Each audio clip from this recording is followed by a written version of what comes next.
VK Crew Records. Sekuman ndichitsvaga mani tiri muteni ndofaiza mushini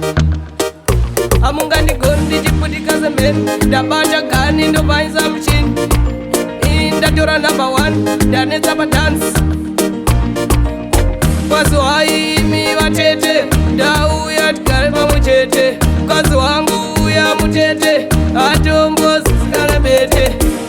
kwazi wai vatete ndauya tigare pamwe chete kwazi wangu uya mutete atombozisikana bete upenyu hwakutorema ndiatotora mukadzi wamukoma kunyange zvake ari mutema pane kuti ndigare ndichichema upenyu hwakutorema ndiatotora mukadzi wamukoma pane kuti ndigare ndichichema imwe zvake ari mutema ngati kwazi wai vatete ndauya tigare pamwe chete mukadzi wangu uya mutete atombozisikana bete sekokwazi wai vatete ndauya tigare pamwe chete mukadzi wangu uya mutete atombozisikana bete upenyu hwangu hwakunetsa rakarara anondimutsa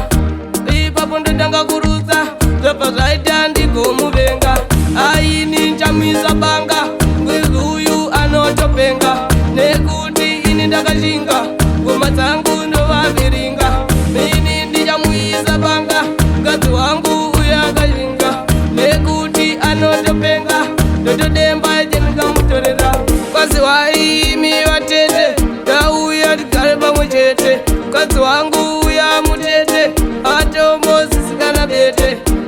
kwazi wai vatete ndauya tigare pamwe chete mukadzi wangu uya mutete atombozisikana bete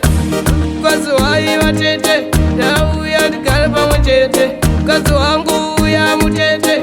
atombozisikana bete upenyu hwakutorema ndiatotora iye wamukoma nyange zvake ari mutema pane kuti ndigare ndichitema upenyu hwakutorema ndiatotora mukadzi wamukoma nyange zvake ari mutema pane kuti ndigare ndichitema kwazi wai vatete gare pamwe chete mukadzi wangu mutete zisikana bete VK Crew Records.